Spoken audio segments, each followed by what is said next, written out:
7th class maths. तो देखो अब हम करेंगे 9.3 स्टार्ट। और जैसा कि मैंने पहले ही बोला था 9.2 में एपी पढ़ी हमने, 9.3 में पढ़ेंगे जीपी। क्या पढ़ेंगे? जीपी।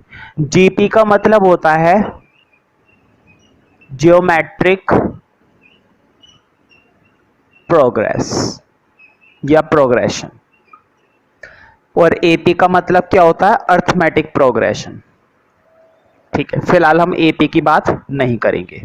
अच्छा देखो, एपी में मैं एक छोटी सी बात जरूर करूंगा कि एपी में क्या होता है, हर बार डिफरेंस कैसा चल रहा होता है? सेम। हर बार डिफरेंस कैसा चल रहा होता है? सेम, है ना। डिफरेंस कैसा होता है? कॉमन। डिफरेंस हमेशा हमें क्या मिलता है? कॉमन मिलता है। लेकिन ज्योमेट्री सीरीज के अंदर कुछ बात अलग है। फॉर एग्जांपल बोर्ड पे देखो, मैंने एक सीरीज लिखी 2 4 8 16 32, इस तरह से। मैंने वहां पर बोला था कि डिफरेंस सेम होता है। यहां पर डिफरेंस सेम नहीं होता, यहां पर रेशियो सेम होती है। मतलब यहां पर रेशियो क्या होती है? कॉमन होती है। हमेशा रेशियो क्या होगी? कॉमन। कैसे? ऐसे देखो, मैं क्या बोलता था, आगे वाली में से पीछे वाले का डिफरेंस हमेशा सेम होगा। अब देखो, आगे वाली रेशियो अपोन में पहले वाली, देखो आगे वाली टर्म ऊपर, पहले वाली टर्म नीचे। रेशियो कितनी आएगी बताओ? 2 से 4 कितने पर कटेगा? बोलो। 2 से 4 कटेगा 2 पर। क्लियर? फिर से देखो, आगे वाली टर्म, बोर्ड पे देखो, आगे वाली टर्म ऊपर, पीछे वाली टर्म नीचे। बताओ कितनी आएगी कट के रेशियो? 4 2 जा 8। क्लियर हुआ? पहले रेशियो कितनी आई थी? 2। अब भी रेशियो कितनी आई है? 2। एक और देखो, आगे वाली टर्म 16, पहले वाली टर्म 8। काटो, कितने पर जाएगा? 2 पर। यानी कि हर बार रेशियो कैसी आती है? सेम। तो रेशियो निकालने का फॉर्मूला क्या हुआ? आगे वाली टर्म ऊपर और पहले वाली टर्म नीचे। आगे वाली टर्म ऊपर और पहले वाली टर्म हमेशा नीचे। तो तुम तुरंत क्या निकाल पाओगे? रेशियो। ठीक है, हमेशा रेशियो निकालनी है तो आगे वाली टर्म डालनी है ऊपर और पहले वाली टर्म डालनी है नीचे। एक और देखते हैं,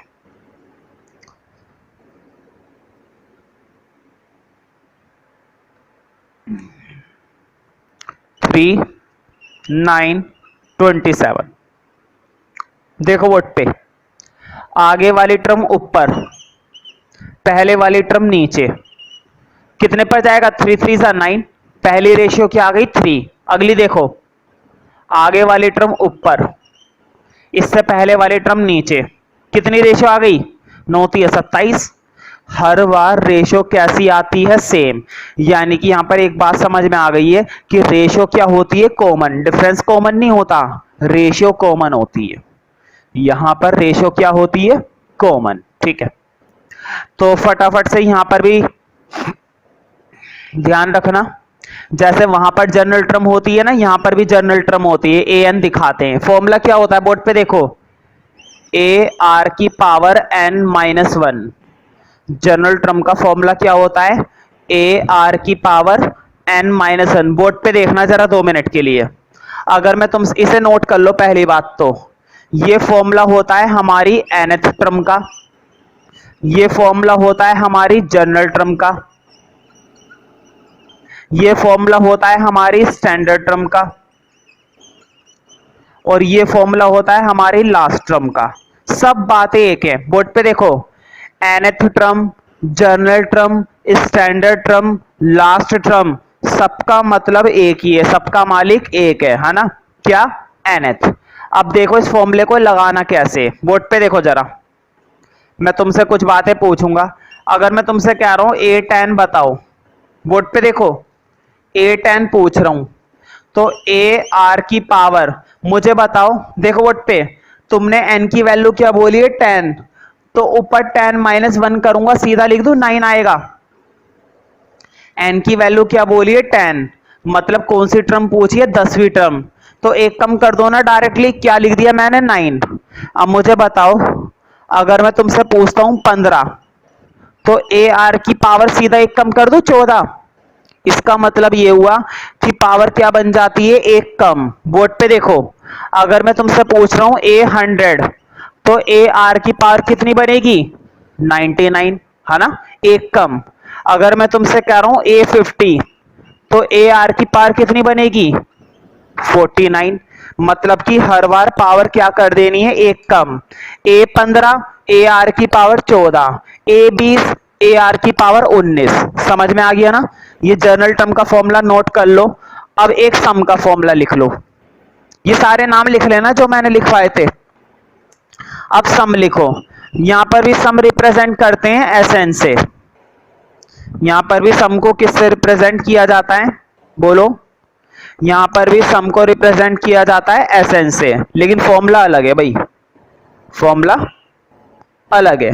फॉर्मूला है ये, a 1 minus r n 1 minus r. Note कर लो। इसको कैसे इस्तेमाल करते हैं वो जब क्वेश्चन कराऊंगा ना तब बता दूंगा।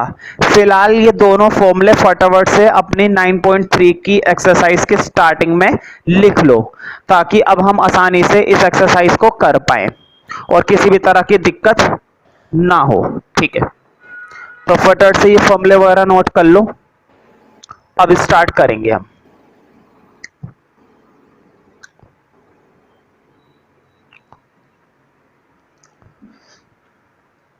तो देखो 9.3 एनसीईआरटी तुम्हारे पास होनी चाहिए। Question number 1, find the 20th term. देखो क्वेश्चन ने एक तो 20th टर्म पूछी है ना, एंड nth टर्म और एक nth पूछी है, कोई बात नहीं निकाल देंगे, ऑफ द जीपी। और जीपी दे रखी है, तो देखो जीपी क्या है, 5.2, 5/4, 5/8, बस, है ना, यही तो दे रखी है। मुझे बताओ क्या ये दे रखी है या नहीं दे रखी है, दे रखी है ना, ये हमें दे रखी है। ठीक है, अब देखो सबसे पहले तुम्हें याद होगा मैं एपी में क्या बोलता था, ए निकालो और डी निकालो। अगर तुम्हें ए मिल गया और डी मिल गया समझो सब कुछ मिल गया, है ना। लेकिन यहां पर मैं बोलूंगा कि ए निकालो और आर निकालो, है ना।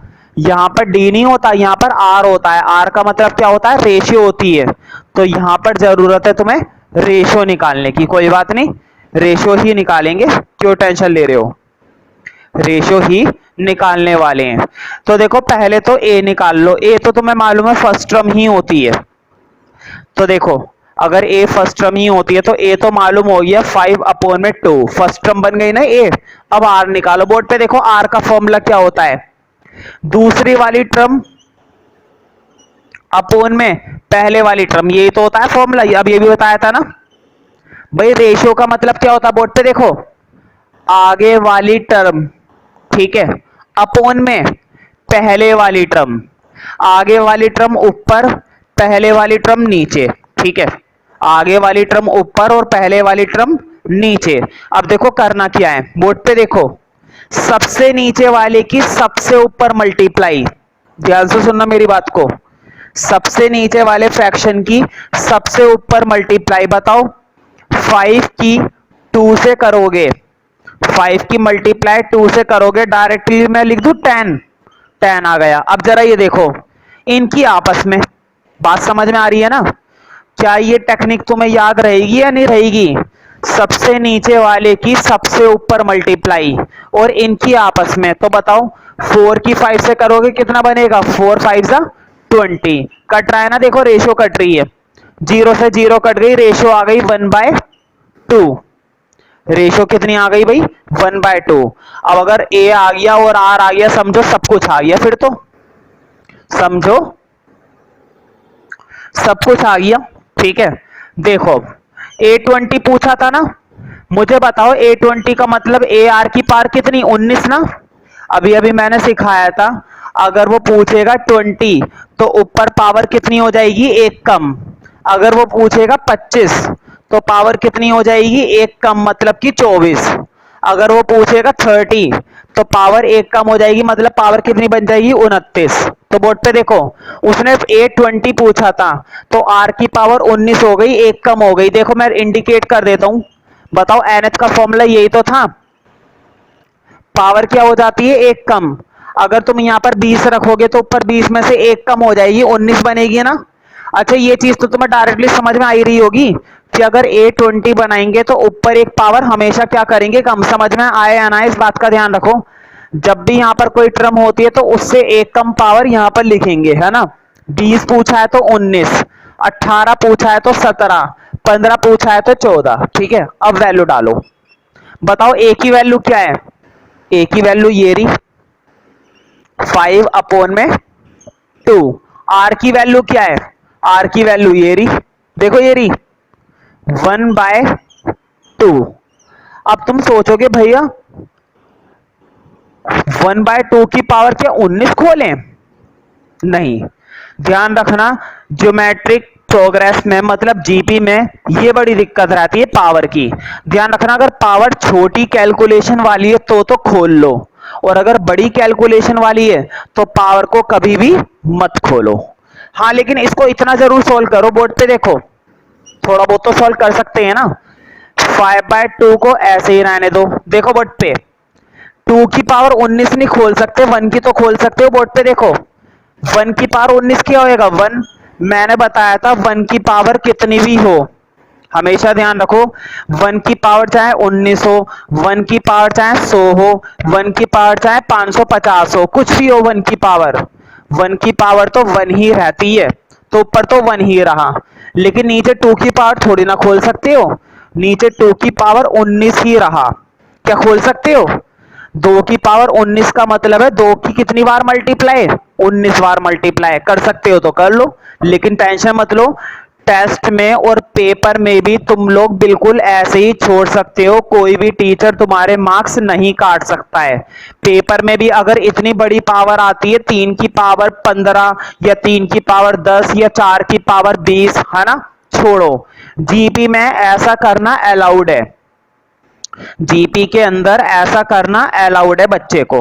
अब देखो थोड़ा सा और सॉल्यूशन कर रहा हूं, मैं पावर नहीं खोल रहा लेकिन मैं सॉल्यूशन कर रहा हूं, देखो कैसे, बोर्ड पे देखो 5 की 1 से मल्टीप्लाई करी, 5 की 1 से करके तो आ गया 5।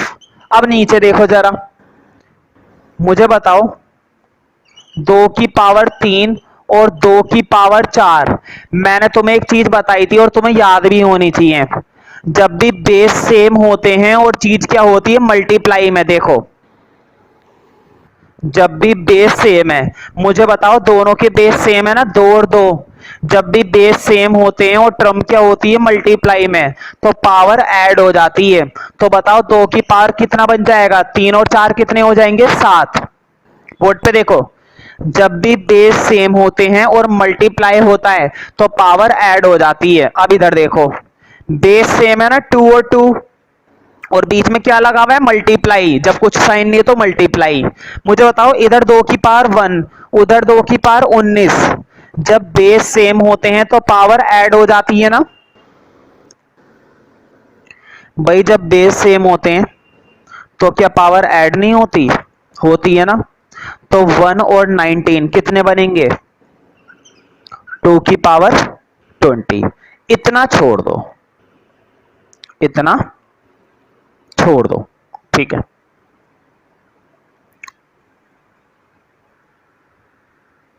अब NH और पूछी थी, कौन सी टर्म पूछी है NH, निकालते हैं। देखो फॉर्मूला सामने लिखा हुआ है, कोई दिक्कत तो नहीं अगर मैं डायरेक्टली डाल दूं, चलो लिख ही देता हूं, तुम भी क्या याद रखो, ये लो लिख दिया है ना, उधर से ये लो रब कर दिया, तभी तुम सोच रहे हो मैंने देख के लिखा है, देख के नहीं लिखा, मुझे आता है। अब वैल्यू डालेंगे, मुझे बताओ ए की वैल्यू कितनी थी भाई, ए की वैल्यू थी 5/2, ठीक है। आर की वैल्यू बताओ जल्दी से, आर की वैल्यू थी 1/2 की पावर n-1, है ना। बस इसको सोल्व करने की जरूरत नहीं है, सोल्व करना चाहते हो कर सकते हैं, नहीं करना चाहते तो मत करो ना, इतना ही छोड़ दो। क्योंकि देखो वहां पर तो सॉल्यूशन कर सकते थे जब हमने A20 निकाला है, इसमें क्या सॉल्यूशन करोगे, है ना, तो इसको इतना ही रहने दो। सेकंड क्वेश्चन देखते हैं। Find the 12th term. देखो वर्ड पे ए 12th पूछी है ना।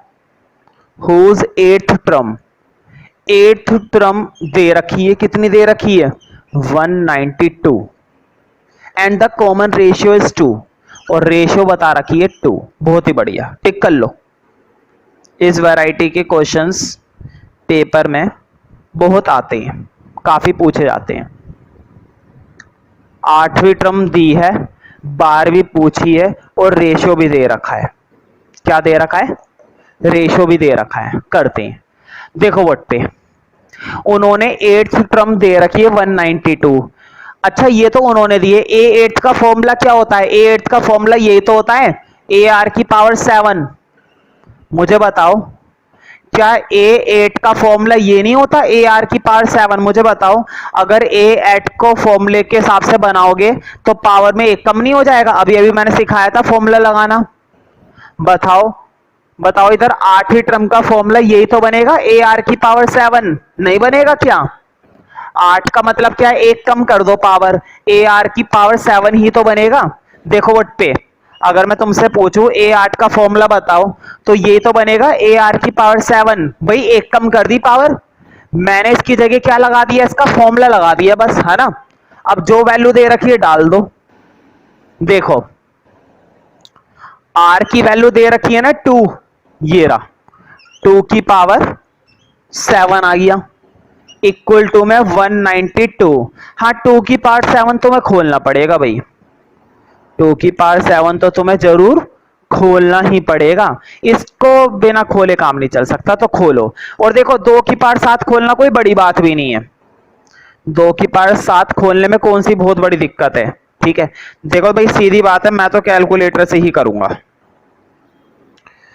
तो तुम्हारा 2 की पावर 7 32 5 और 64 2 8 128। अगले स्टेप में बोर्ड पे देखो 2 की पावर 7 खोलने पर आ रहा है 128 और 192। मुझे बताओ 128 इधर मल्टीप्लाई है, इधर आके क्या हो जाएगा डिवाइड कर दो। फिर 192 अपॉन में 128 जरूर कटेगा ये थोड़ा बहुत। जब भी इस तरह का फ्रैक्शन आया ना जरूर काटो, कटेगा जरूर, जरूर कटेगा। देखो मैं तुम लोगों के लिए थोड़ा सा ऊपर लिख देता हूं, अब काटेंगे। देखो पहले छोटी टेबल से ही काट लो, है ना, या फिर बड़ी टेबल से। देखो 4 से काट रहा हूं, 4 3 जा 12 4 2 जा 8 4 4 जा 16 4 8 जा 32, है ना। और फिर से जा रहा है 8 से जा रहा है भाई, 8 चौक 32 8 6 48 2 दूनी 4 2 तिया 6। ए की वैल्यू आ गई 3/2। ए की वैल्यू कितनी आ गई 3/2। तो देखो क्वेश्चन में हमें रेशियो दे रखी थी और ए हमने निकाल लिया। क्वेश्चन में हमें क्या दी गई थी रेशियो और ए हमने खुद निकाल लिया। अब अगर क्वेश्चन में ए दे दिया, सॉरी ए हमने निकाल लिया, आर दे रखा था, तो समझो सब कुछ मिल गया। क्या पूछा है अब A12 पूछा है, कर देंगे A12 कितनी आसानी से। देखो कितनी आसानी से होएगा। देखो A12 पूछा था बोर्ड पे, देखो A12 का फॉर्मूला क्या है, A12 का यही तो फॉर्मूला है ए आर की पावर 11। मुझे बताओ एक पावर कम कर देते हैं ना हर बार, हर बार 12 से कितनी कम कर देते हैं, एक कम। पावर कितनी कम कर दी जाती है, एक कम। अगर वो पूछेंगे 12 तो हम कर देंगे 11, अगर वो पूछेंगे 15 तो हम कर देंगे 14। ठीक है एक कम करते हैं। अब वैल्यू डाल दो। देखो ए की वैल्यू तो ये निकाल रखी, डाल दो फिर। और आर की वैल्यू ये रही 2, बोर्ड पे देखो आर की वैल्यू ये रही 2, 2 की पावर 11। मुझे बताओ बोर्ड पे देखो 3/2 और 2 की पावर 11। मुझे बताओ 2 की पावर ऊपर 11 है और नीचे 2 है, एक पावर कट सकती है ना। बोर्ड पे देखो नीचे पावर 1 है और ऊपर पावर 2 की पावर 11 है। मुझे बताओ क्या 2 की पावर कट नहीं सकती एक। देखो इधर अगर ऐसा कुछ होता है x की पावर 5 और 1 अपॉन में x की पावर 2, तो कटती नहीं है क्या? 5 में से 2 पावर चली गई, कितनी रह गई? 3 रह गई, कट नहीं सकता। देखो इधर भी कटेगा, 2 की पावर 11 में से एक 2 की पावर 1 चली गई, तो कितनी पावर बचेंगी? 2 की 10 पावर, है ना। अब तुम चाहो तो 2 की पावर 10 खोल लो, नहीं तो रहने दो। देखो 2 की पावर 10 में तो कोई बड़ी बात नहीं है, पीछे जो है इसका आंसर खोला गया है, तो मैं भी तुम्हें खोल रहा हूं, मतलब आंसर। तो देखो सीधी बात है भाई, मैं तो तुम्हें मालूम है कैलकुलेटर से कर रहा हूं।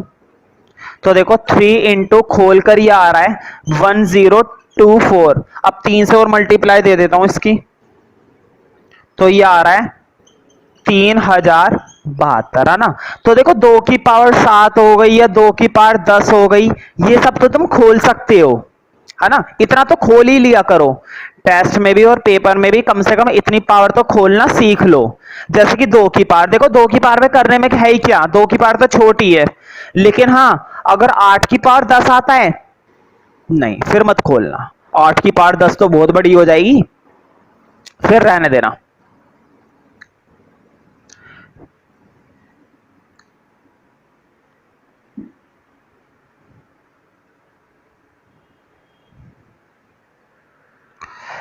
नेक्स्ट क्वेश्चन देखते हैं भाई। देखो टिक कर लो थर्ड क्वेश्चन पर, कई बार एग्जाम में आ चुका है ये। देखो the fifth eighth 11th term of a GP R P Q S. देखो वट पे पांचवी टर्म दे रखी है पी, आठवीं टर्म दे रखी है क्यू, और 11वीं टर्म बता रखी है एस, है ना। देखो पांचवी आठवीं और 11वीं टर्म बता रखी है पी क्यू एस। देखो वट पे पांचवी टर्म पी, आठवीं टर्म क्यू, 11वीं टर्म एस रिस्पेक्टिवली। ठीक है, शो दैट, शो ये करना है, तो देखो शो करने वाला पार्ट इधर लिख देता हूं, ये लिख दिया। ठीक है, शो करने वाला पार्ट मैंने साइड में लिख दिया। ठीक है, अब जो जो मैं चीजें तुमसे पूछूंगा बस वो चीजें मुझे बताना। देखो वट पे A5 का मतलब क्या है? ए आर की पावर कितनी? 4 ना, क्या कोई डाउट तो नहीं है? बोर्ड पे देखो, अगर A5 का मैं तुमसे फॉर्मूला बनवाऊंगा तो तुम यही तो बनाओगे, ए आर की पावर 4। भाई अब तो हम तीसरा क्वेश्चन कर रहे हैं, अब तक अगर ये बात तुम्हें समझ में नहीं आई तो फिर तो बेकार है ना। इसलिए तुम्हें ये बात समझ में आनी बहुत ही ज्यादा जरूरी है। ठीक है, इस बात को जितना जल्दी तुम समझ लोगे उतना तुम्हारे लिए ये बात फायदेमंद है, वरना तो भाई दिक्कत होगी ही होगी। ठीक है, दिक्कत तुम्हें होगी ही होगी। तो देखो 5 का मतलब है ए आर की पावर 4, है ना। अब इधर बताओ A8 का क्या मतलब है? ए आर की पावर 7। कोई दिक्कत तो नहीं है? A8 का फॉर्मूला बनाऊंगा तो क्या कर देते हैं, हर बार पावर कम कर देते हैं ना एक। तो देखो A8 का मतलब क्या है? ए आर की पावर 7, फॉर्मूला याद है ना, एक कम करते हैं पावर। अब इधर देखो A11 का मतलब क्या है? ए आर की पावर 10। कोई दिक्कत तो नहीं है? 11 का मतलब एक कम पावर, तो ए आर की पावर मैंने कितनी बना दी बोलो? ए आर की पावर मैंने बना दी 10। मैंने क्या कर दिया? एक कम कर दिया। अब देखो क्वेश्चन में जो शो करने के लिए दिया है ना उसी को लेंगे। अब लिखो नाउ करके, बोर्ड पे देखो नाउ करके पहले उसको लिखो कि ये बोला है, हमें क्या प्रूफ करना है कि Q का स्क्वायर PS के बराबर है। Q का स्क्वायर किसके बराबर है? PS के। अब जो वैल्यू है ना हमारे पास वो डाल दो बोर्ड पे। देखो Q की वैल्यू ये है ना, डाल दो। देखो Q की वैल्यू डाल रहा हूं बोर्ड पे, देखो Q की जगह आ गया ए आर की पावर 7, और जो पावर 2 थी ना उसका कुछ नहीं बिगड़ा। बोर्ड पे देखो Q की वैल्यू कितनी थी? ए आर की पावर 7। मैंने स्क्वायर का कुछ नहीं बिगाड़ा, देखो स्क्वायर अभी भी वहीं पर ही है, मैंने सिर्फ Q की जगह क्या डाली है? Q की वैल्यू डाली है। देखो Q की जगह मैंने डाल दिया ए आर की पावर 7, तो मैंने कुछ नहीं करा। अब इधर देखो जरा, इसको मैं हटा देता हूं वरना ज्यादा घिचपिच सी लग रही है ना। अब सही है। देखो अब P और S की वैल्यू डालनी है, मुझे बताओ P की वैल्यू ये रही, डाल दो ए आर की पावर 4, क्लियर। और S की वैल्यू डाल दो, ये रही ए आर की पावर 10। अब सोल्व करेंगे, मुझे बताओ, क्वेश्चन में जो शो करने के लिए दिया था मैंने उस टर्म के अंदर अपनी वैल्यू डाल दी, मतलब मैंने Q की वैल्यू डाल दी, P की वैल्यू डाल दी और S की वैल्यू डाल दी, है ना। अब देखते हैं कि क्या ये इक्वल आता है या नहीं आता है। आना चाहिए, ये टर्म हमारी इक्वल आनी ही चाहिए। देखो कैसा आएगी। अब बस 2 मिनट का खेल है, समझ में आ जाएगा। देखो बोर्ड पे मुझे बताओ, ये स्क्वायर अंदर जाएगा ना, बताओ a पर आएगा a का स्क्वायर। हाँ, ये स्क्वायर r की पावर 7 पर भी आएगा। बोर्ड पे देखो, r की पावर 7 पर स्क्वायर आकर क्या हो गया, मल्टीप्लाई हो गया। तुम्हें मालूम है ना, पावर में पावर क्या हो जाती है, सारी की सारी पावर मल्टीप्लाइंग। जब 1 की पावर 2, 2 की पावर 3, 3 की पावर 4 बनी भी होती हैं तो सारी की सारी पावर आपस में क्या हो जाती है भाई, बोलो। सारी की सारी पावर आपस में हो जाती हैं मल्टीप्लाई। इसका मतलब 7 टू जा कितने हो जाएंगे, यहां पर 7 की 2 से करोगे तो कितना हो जाएगा 14। तो इधर तो बन गया 14। अब इधर देखते हैं, अब इधर देखते हैं कि इधर क्या बन रहा है।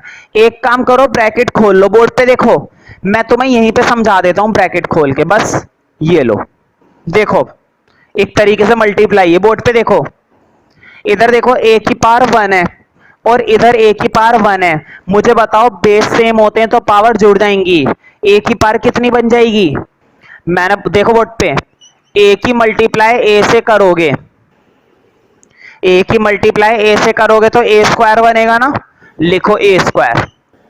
अब इधर देखो, r की पावर 4 है और r की पावर 10 है। r की पावर कितनी है 4 और r की पावर कितनी है 10। और मैंने बताया था जब भी बेस सेम होते हैं तो पावर ऐड हो जाती है। तो 4 और 10 कितने हो जाएंगे 14। 4 और 10 कितने हो जाएंगे भाई 14 नहीं हो जाएंगे। तो लिखो r की पावर 14। बहुत ही आसान चीज है। बोर्ड पे देखो, a की a से करोगे a स्क्वायर, r की पावर 4 की r की पावर 10 से करोगे। और मैंने तुम्हें बताया जब भी बेस सेम होते हैं और मल्टीप्लाई होती है तो पावर हमेशा ऐड हो जाती है। यानी कि 4 और 10 कितने बन गए 14। और अब तुम देख सकते हो ये टर्म तुम्हारी प्रूफ हो गई, है ना। लिखो हैंस प्रूफ्ड। यही तो शो करना था हमें। एचपी लिखो, एचपी का मतलब हिमाचल प्रदेश नहीं है, एचपी का मतलब है हैंड्स प्रूफ्ड। हमने इस टर्म को प्रूफ कर दिया और वो भी कितनी आसानी से। ठीक है, अब देखते हैं question number 4। The fourth term of a GP. देखो फोर्थ टर्म जो बताई है, fourth term of a GP is square of it second term. Board पे देखो, फोर्थ टर्म सेकंड टर्म के स्क्वायर के बराबर है। ध्यान से देखो, स्टेटमेंट कितनी आसान है। स्टेटमेंट अपनी बुक पर फोकस करो और नजरें यहां पर फोकस करो। देखो fourth term of a GP, board पे देखो, जीपी की चौथी टर्म इज स्क्वायर, वो स्क्वायर है किसका सेकंड टर्म का। चौथी टर्म सेकंड टर्म के स्क्वायर के बराबर है। समझ में आ रही है ना स्टेटमेंट। तुम लोग 11th क्लास में हो तो ये बात मैं मानकर चल रहा हूं कि ऐसे स्टेटमेंट को समझना तुम्हारे लिए बच्चों का खेल है, क्योंकि इस तरह की चीजें हमने 10th क्लास में खूब करी है एपी के अंदर। फोर्थ टर्म देखो, चौथी टर्म सेकंड टर्म के स्क्वायर के बराबर है। Fourth term of a GP is, इसका मतलब equal to square of it second term के स्क्वायर के बराबर है। समझ में आई बात। अब आगे देखते हैं। And the first term is -3। और देखो फर्स्ट टर्म बता रखी है -3, मतलब a की वैल्यू बता दी -3। ठीक है, डिटरमाइन सेवंथ टर्म। तो देखो सेवंथ पूछी है, निकाल देंगे। देखो ए तो दे रखा है, रेशो नहीं दे रखी। और तुम्हें मालूम है जीपी के अंदर दो चीजें बहुत जरूरी होती है, एक तो ए और एक आर, रेशियो, है ना। रेशियो नहीं दी, ए तो दे दिया, रेशियो नहीं दी, कोई बात नहीं, रेशियो निकाल लेंगे। पहले सॉल्व करते हैं। अब जरा बोर्ड पे देखो, A4 का मतलब बताओगे मुझे। A4 का मतलब ए आर की पावर 3, यही तो होता है भाई। एक पावर कमी तो होती है। A4 का फॉर्मूला क्या होता है, ए आर की पावर 3, एक कम। अब मुझे बताओगे A2 का मतलब, अंदर ही बताओ। A2 का मतलब यही तो है, ए आर की पावर 1। क्यों भाई, सेकंड टर्म है तो मैंने बताया था एक कम करे करो, आर की पार क्या हो गई 1। अब तुम कहोगे भैया 1 को तो लगाने की जरूरत नहीं है, बिल्कुल 1 को हटाई दो, वो तो मैंने समझाने के लिए लगा दिया था। भाई अगर उसने A5 बोला है तो ए आर की पावर 4, अगर A3 बोला है तो ए आर की पावर 2, और अगर A2 बोला है तो ए आर की पावर 1। मतलब हमेशा पावर क्या हो जाती है, एक कम हो जाती है। अच्छा ऊपर वाली पावर पे कुछ बिगड़ा नहीं, मैं कब कह रहा हूं कुछ बिगड़ा, सेम है, कुछ नहीं बिगड़ा, सेम है ना। अब देखो कुछ चीजें खोल रहा हूं मैं, इसको तो ऐसे ही रहने दो, इसको खोल लो, देखो बोर्ड पे देखो, स्क्वायर अंदर दोनों पे दे रहा हूं, ए के ऊपर भी स्क्वायर आ गया, आर के ऊपर भी स्क्वायर आ गया ना, दोनों का स्क्वायर मैंने खोल दिया। अब एक काम करो, आर वाले एक तरफ कर लो, ए वाले एक तरफ कर लो, देखो कैसे, बोर्ड पे देखो, आर स्क्वायर इधर मल्टीप्लाई है ना, देखो इधर आर स्क्वायर, इधर क्या है मल्टीप्लाई, इधर आके इसको डिवाइड में ले आओ, देखो इधर ए मल्टीप्लाई है ना, इस ए को इधर ले आओ, समझ में आई बात। देखो मैंने करा क्या है, देखो आर स्क्वायर इधर मल्टीप्लाई था, जब कोई टर्म इधर मल्टीप्लाई होती है तो इधर आके क्या हो जाएगी डिवाइड, ए इधर मल्टीप्लाई है, जब कोई टर्म इधर मल्टीप्लाई होती है तो इधर आके क्या हो जाएगी डिवाइड। अब देखो कुछ पावर कट रही है ना, देखो वट पे ऊपर आर की पावर 3 में से आर की पावर 2 कट गई, 3 में से 2 पावर कट गई, ऊपर पावर कितनी रह गई 1, है ना। अब इधर देखो ए की पावर 2 में से, मतलब ए स्क्वायर में से ए चला गया, क्या बचेगा ए, मतलब आर बराबर आ गया ए के, और आर की वैल्यू कितनी, ओ ए की वैल्यू कितनी थी -3, तो आर की वैल्यू भी कितनी निकल आई -3। क्यों, देखो तुम ए की वैल्यू वहां से डालोगे -3 इसके अंदर, तो आर की वैल्यू भी कितनी निकल आएगी -3। मुझे बताओ इस तरह की कैलकुलेशन तो बहुत आसान होती है, पावर से पावर कट करना। बोर्ड पे देखो मैं फिर से रिपीट कर देता हूं, आर स्क्वायर इधर मल्टीप्लाई था, इधर आके हो गया डिवाइड, ए इधर मल्टीप्लाई था, इधर आके हो गया डिवाइड, आर की पावर 3 में से आर की पावर 2 कट गई, आर बचा, है ना, आर की पावर 2 में से आर की पावर 1 कट गई, ए बचा, और ए की वैल्यू तुम्हें पहले से मालूम है -3, तो अगर ए की वैल्यू -3 है तो आर की वैल्यू भी क्या आ गई -3, क्योंकि दोनों के दोनों बराबर हैं। अब जो पूछा है वो निकाल दो। कौन सी टर्म पूछी थी भाई, सेवंथ, कौन सी टर्म पूछी थी, सेवंथ। मुझे बताओ सेवंथ का फॉर्मूला यही तो होता है, ए आर की पावर 6, एक कम करते हैं ना भाई, 7 का फॉर्मूला यही तो होता है, ए आर की पावर 6 एक कम, डाल दो वैल्यू जो जो है हमारे पास। बोर्ड पे देखो ए की वैल्यू कितनी है -3, आर की वैल्यू कितनी है -3। अब तुम कहोगे कि भैया खोलें इसको, तो मैं सॉल्यूशन में देख लेता हूं, बिल्कुल खोलना है, खोलना है इसको भाई, इसको तुम्हें खोलना पड़ेगा, ठीक है। तुम्हें एक चीज मैंने बताई थी, माइनस की पावर इवन खोलते हो कभी भी, जब भी तुम माइनस की पावर इवन खोलोगे तो प्लस बन जाता है, इस बात को याद कर लो, अगर याद नहीं है तो कर लो। मैंने तुम्हें बायनोमियल में भी ये बात बोली थी, जब भी माइनस की पावर इवन खोलोगे तो वो इवन की वजह से प्लस का साइन बन जाता है, ध्यान रखना। 3 की पावर 6 खोल लो बस, तो देखो 3 की पावर 6 मैं खोल देता हूं,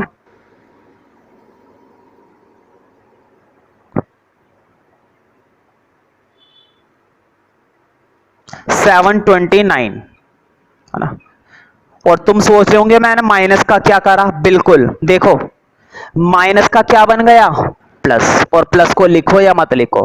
हाँ 729 की 3 से और करनी है, 2187, हाँ ये माइनस तो आएगा, ये माइनस तो जरूर आएगा।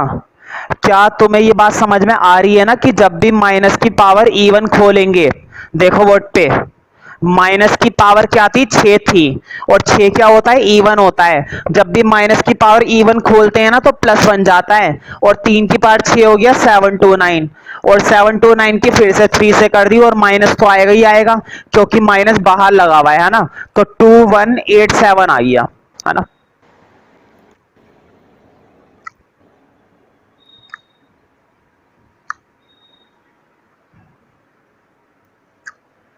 Which term of the following sequences, बहुत ही बढ़िया। देखो इस टाइप के क्वेश्चन तो एपी में भी मिले थे। देखो एक सीरीज दे रखी है 2 √2 4 इज 128 क्वेश्चन मार्क। ये कह रहा है which term of the following sequences, देखो व्हाट पे, इस सीक्वेंस की कौन सी टर्म ये होगी 128। मतलब कहने का ये कि 128 कौन सी टर्म पर आएगा, 5वीं टर्म पर आएगा, 12वीं टर्म पर आएगा, 20वीं टर्म पर आएगा, कौन सी टर्म पर आएगा 128 जो है कौन सी टर्म पर आएगा। तुम्हें याद होगा एपी के अंदर भी ये क्वेश्चन खूब आए थे, है ना। जब हमें पता नहीं होता कि ये कौन सी टर्म पर आएगा तो मैं क्या मानूंगा इसको कि ये एनएच पर आएगा। कौन सी टर्म मान लूंगा मैं इसको, एनएच, है ना। तो देखो, और तुम्हें मालूम है चाहे एनएच मानो चाहे कुछ मानो, सबसे पहले ना ए और आर निकाल के रख लिया करो। ए की वैल्यू और आर की वैल्यू जरूर निकाल के रख लिया करो, उसके बाद करे करो ये सब काम। तो सबसे पहले तो इसको एनएच मान लेंगे, लेकिन पहले ए और आर बना लो बोर्ड पे। देखो ए तो बहुत आसान है, पहली टर्म तो यही थी भाई 2, ए की वैल्यू तो बन गई, है ना। अब आर बना लो, देखो बोर्ड पे, आगे वाली टर्म अपोन में पीछे वाली टर्म, यही तो होता है आर की वैल्यू। रेशो कैसे निकालते हैं, आगे वाली टर्म अपोन में पीछे वाली टर्म। तो देखो 2 से 2 कट गया, आर की वैल्यू क्या आ गई, √2, है ना। आर की वैल्यू क्या आ गई, √2। अब क्वेश्चन ने बोला है कि ये टर्म बताओ किस पर आएगी। देखो ये तो पूछा है which term of the following sequences, ये वाली टर्म कौन सी है, मतलब कितने नंबर पे आएगी। 3 पार्ट दे रखे हैं, मैं फर्स्ट पार्ट करा देता हूं, ठीक है, बाकी के पार्ट तुम खुद से ट्राई कर सकते हो, ठीक है। तो देखो मैंने इसको क्या मान लिया कि ये कौन से नंबर पे आएगी, एनएच पर आएगी। समझ में आ रही है ना बात। जब क्वेश्चन हमसे पूछता है ना विच टर्म, अंडरलाइन कर लो इस बात पर, विच टर्म, कौन सी टर्म, तो हमें तो नहीं पता कौन सी टर्म। हमें क्या कोई सपने आ रहे हैं कि ये कौन सी पर आएगी, 12वीं पे आएगी या 15वीं पे आएगी, है ना। तो हमें जब कुछ नहीं पता तो हम क्या मान लेंगे कि ये कौन से प्लेस पर आएगी, एनएच प्लेस पर। तो एनएच टर्म है ये हमारी, और एनएच का फॉर्मूला तुम्हें मालूम है, ये होता है ए आर की पावर n-1 128। एनएच का फॉर्मूला यही तो होता है, ए आर की पावर n-1, है ना। अब ए की वैल्यू डाल दो और आर की वैल्यू डाल दो जो तुमने निकाली है। देखो मुझे बताओ ए की वैल्यू कितनी है, 2, है ना। ए की वैल्यू कितनी थी, 2। अब आर की वैल्यू देखो, √2 की पावर n-1 128। मुझे बताओ इस स्टेप में थोड़ी ना कोई दिक्कत हुई होगी भाई, ए और आर की वैल्यू डाली है बस। क्या कोई मैंने बहुत बड़ी कैलकुलेशन करी है, बहुत बड़ा कोई फॉर्मूला कुछ बड़ा सा लगाया है, नहीं, बस एक छोटा सा फॉर्मूले के अंदर वैल्यू डाली है बस, और कौन सा मैंने बहुत बड़ी चीज कर दी, ऐसा कुछ नहीं करा। अब बोर्ड पे देखो 2 इधर मल्टीप्लाई है ना, इधर आके डिवाइड हो जाएगा, कर दो।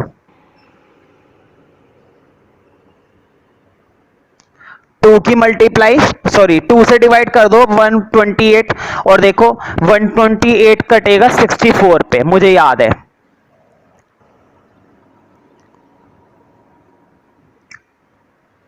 अब मैं तुमसे बहुत ही ज्यादा छोटी सी बात पूछूंगा, बहुत ही छोटी बात। तुम्हें ये बात मालूम है जब भी किसी के ऊपर रूट लगा हुआ होता है तो रूट का मतलब क्या होता है, रूट का मतलब होता है पावर कितनी है, 1/2 है। अगर √7 है तो 7 की पावर कितनी है, 1/2 है। अगर √10 लगा हुआ है तो इसका मतलब क्या है, 10 की पावर 1/2 है। ये बात समझ में आ रही है ना। अब जरा इधर देखो, अगर 2 पर रूट लगा हुआ है तो क्या मैं इसको ऐसे नहीं लिख सकता। तुम कहोगे भैया फिर इसका क्या हुआ, n-1 का, बिल्कुल n-1 का कुछ नहीं हुआ, 1/2 तो था ही, ऊपर क्या आ गया n-1। समझ में आई बात। देखो मैंने अंदर ही अंदर √2 को क्या लिख दिया, 2 की पावर 1/2, क्या लिख दिया, 2 की पावर 1/2। और फिर मैंने क्या करा, चलो मैं तुम्हें एक स्टेप दिखाई देता हूं। पहले मैंने क्या लिखा, 2 की पावर 1/2, क्लियर। और बाहर क्या बचा हुआ था, बाहर पावर क्या बची हुई थी, n-1। अब तो कोई दिक्कत नहीं है ना, चलो एक स्टेप कर ही लेते हैं। अच्छा हाँ, एक काम और करना, 64 को भी 2 की पावर बना लो। तुम्हें याद नहीं है, ये होता है 2 की पावर 6। और अगर तुम्हें ऐसे याद ना आए करे ना कि पावर कितनी बनानी है, तो फैक्टर बना ले करो। आते हैं ना प्राइम फैक्टर बनाने भाई, भाई प्राइम फैक्टर तो तुम्हें आते हैं ना बनाने। 64 क्या होता है, 2 की पावर 6 ही तो होता है प्राइम फैक्टर में, तो वो जरूर बना लेना। तो देखो, मैंने बताया था √2 को मैंने क्या लिख दिया, 2 की पावर 1/2 लिख सकता हूं ना। जब भी किसी के भी ऊपर क्या लगा हुआ हो, रूट, जब भी किसी के भी ऊपर क्या लगा हुआ हो, रूट लगा हुआ हो, तो रूट को तुम 1/2 पावर में लिख सकते हो, और बिल्कुल लिख सकते हो, ठीक है। तो देखो, मैंने बताया था पावर में पावर मल्टीप्लाई हो जाती है। तो देखो, 1/2 की n-1 से करूंगा तो n-1/2 हो गया। बोर्ड पे देखो कैसे मल्टीप्लाई करा। अच्छा तुम्हें नहीं करना, देखो मैं यहीं पे करके दिखा रहा हूं। देखो 1 की n-1 से कर दी, तो n-1 में क्या आ गया, 2, है ना। अब देखो 2 की पावर 6, मैंने तुम्हें बताया था जब बीच में इक्वल होता है और बेस सेम होते हैं, जब भी बीच में क्या लगा हुआ हो, इक्वल, और बेस क्या हो, सेम हो, इस बात का ध्यान रखना है तुम्हें।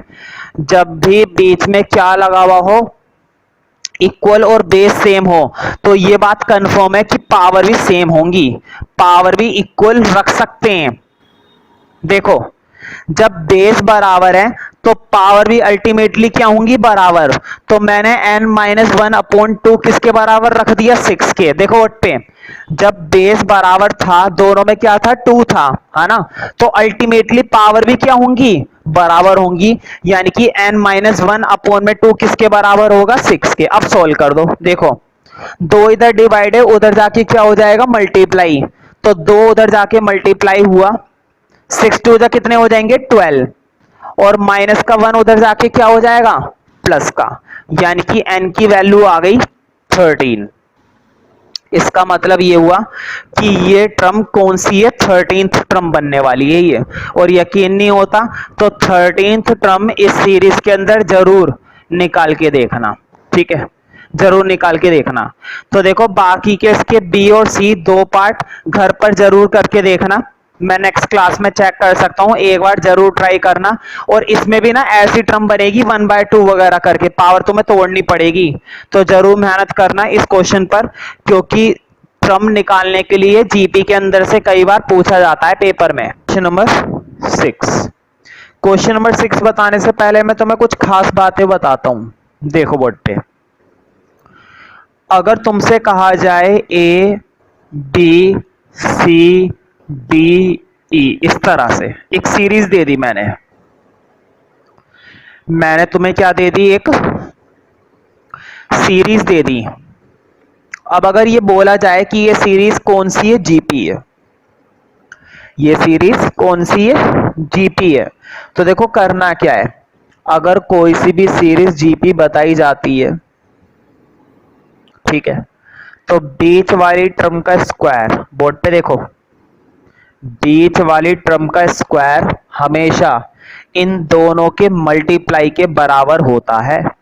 दैट इज द फॉर्मूला, सिर्फ ये एक फॉर्मूला है। देखो, बीच वाली टर्म का स्क्वायर हमेशा उसकी आसपास की मल्टीप्लाई के बराबर होगा, प्रोडक्ट के बराबर होगा। एक और देखो, जरूरी नहीं बी पर लगाया जा सकता, जरूरी नहीं बी पर लगाया जाए, देखो सी पर लगा लो। देखो बीच वाला सी, सी का स्क्वायर बराबर होगा अपने आसपास वालों की।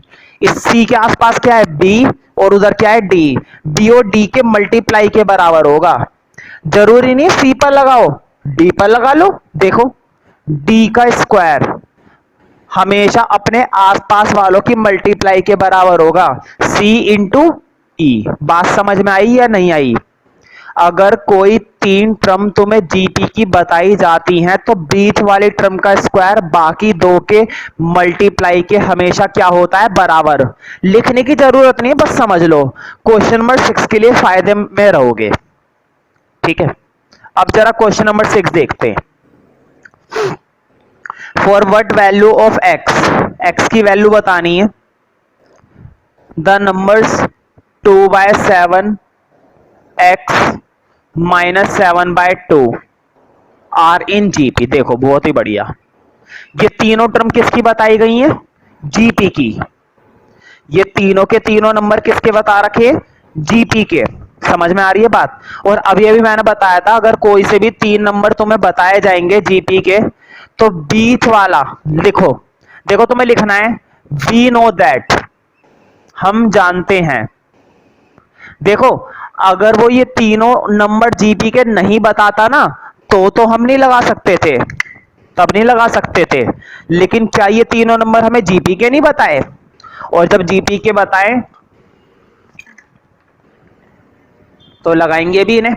लगाते हैं फिर। देखो बोर्ड पे देखो, बीच वाली का स्क्वायर है ना, बीच वाली का स्क्वायर अपने आसपास की मल्टीप्लाई के बराबर होता है। तो देखो 2/7 का मल्टीप्लाई -7/2, क्लियर होगा ना? देखो बोर्ड पे, बीच वाली का स्क्वायर बराबर होता है अपने आसपास वालों की मल्टीप्लाई के। होता है या नहीं होता है? ठीक है। अच्छा ध्यान दे रहा है, इसके साथ भी माइनस का साइन है ना, यहां पर भी माइनस का साइन था।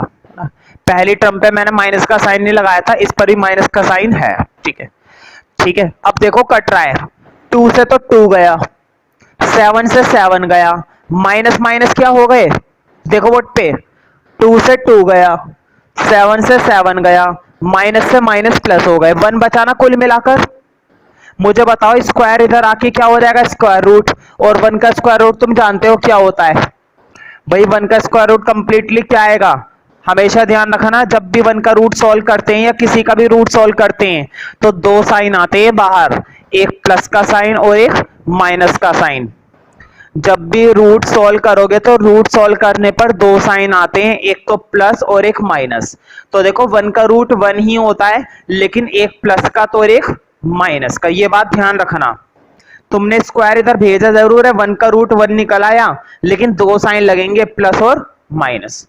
तो टिक कर लेना, 1 नंबर में और 2 नंबर में कई बार आ चुका है, 4 के लायक तो ये है नहीं। खैर नेक्स्ट देखते हैं क्वेश्चन नंबर 7। तो देखो यहां से अब हमारा सम वाले क्वेश्चन भी शुरू हो जाएंगे।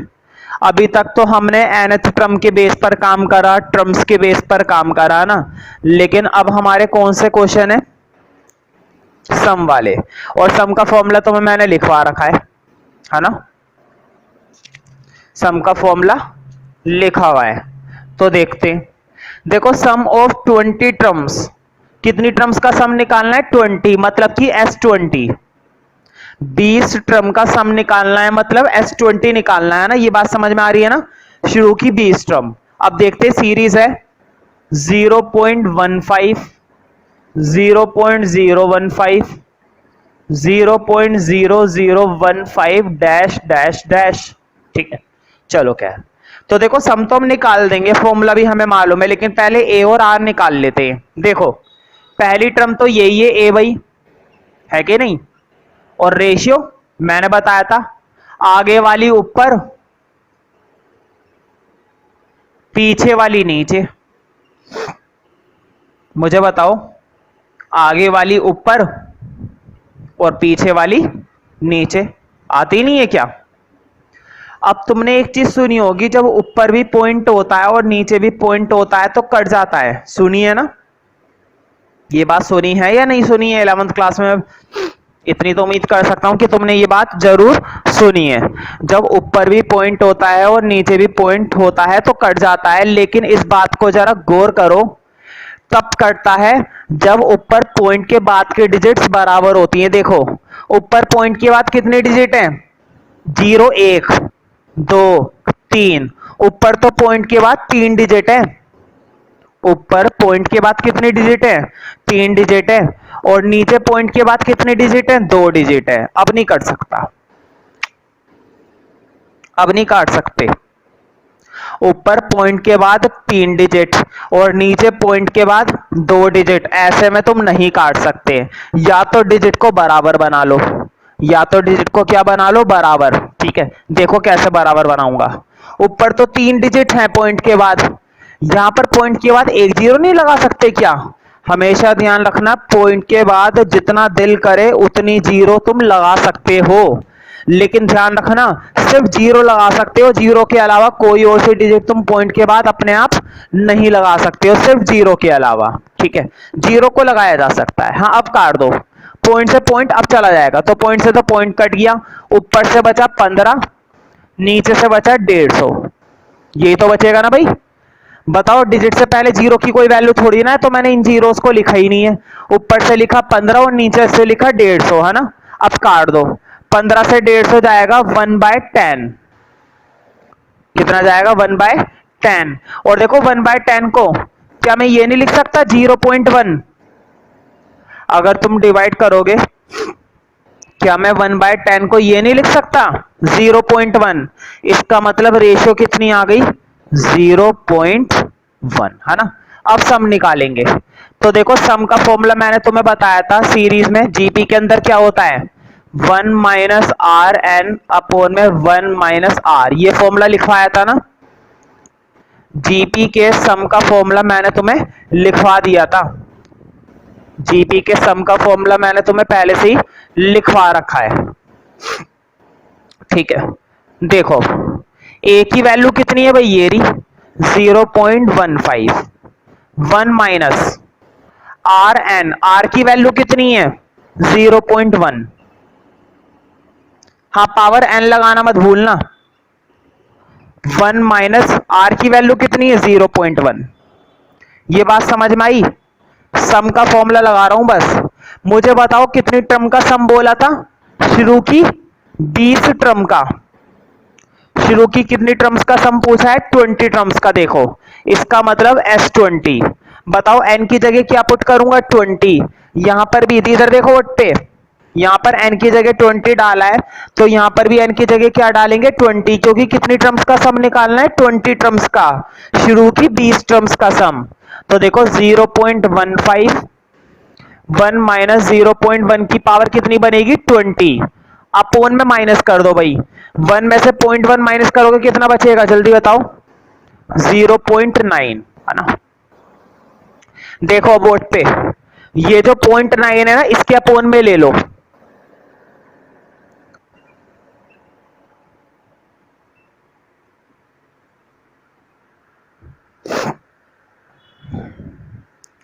ये जो अपोन का 0.9 था, बताओ था तो अपोन में ही, चाहे इसके अपोन में रखो चाहे उसके अपोन में रखो, तो मैंने बाहर ले लिया को तो गलती थोड़ी ना करिए कोई, अगर मैंने पॉइंट बाहर ले लिया तो कोई गलती थोड़ी ना करी।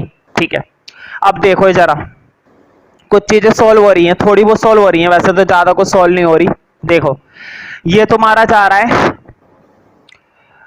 चलो मैं पॉइंट थोड़ा बहुत काट रहा हूं, 3 3 जा 9, 3 5 जा 15, तो ऊपर तो बचा 0.5, ठीक है, और नीचे बचा 0.3, या फिर चलो ऐसे कटिंग रहने दो, गलती हो जाएगी। 0.15 अपोन में 0.9, वही तरीका इस्तेमाल कर लो। कौन सा तरीका, पॉइंट के बाद की डिजिट बराबर बना लो। मुझे बताओ ऊपर पॉइंट के बाद कितने डिजिट दिख रही हैं, 2, है ना, 1 और 5, और नीचे पॉइंट के बाद कितने डिजिट है, 1, तो क्यों ना 1 0 और लगा लो। अब पॉइंट से पॉइंट काट दो, अब काट लो, देखो 15 छिक्के 90, है ना, 1/6 बस। तुम सोच रहे होंगे इसका क्या करेंगे भैया, 0.1 की पार्ट 20, तो ध्यान रखना जीपी के अंदर ज्यादातर सम के आंसर है ना ऐसे ही आते हैं पावर वाले, ना तो तुम्हें टेस्ट में इनकी पावर खोलनी है, ना ही तुम्हें पेपर में इनकी पावर खोलनी है। ठीक है, ऐसे ही छोड़ सकते हो। तो इसी तरह से सम का फॉर्मूला निकलता है ज्यादातर जीपी वाले क्वेश्चंस के अंदर, और यही वजह है जीपी वाले एक्सरसाइज में से सम के क्वेश्चंस बहुत ही कम आते हैं पेपर में, क्योंकि बच्चे इतना ही छोड़ देते हैं, और छोड़ना भी चाहिए। कौन खोलेगा 0.1 की पार्ट 20, बताओ।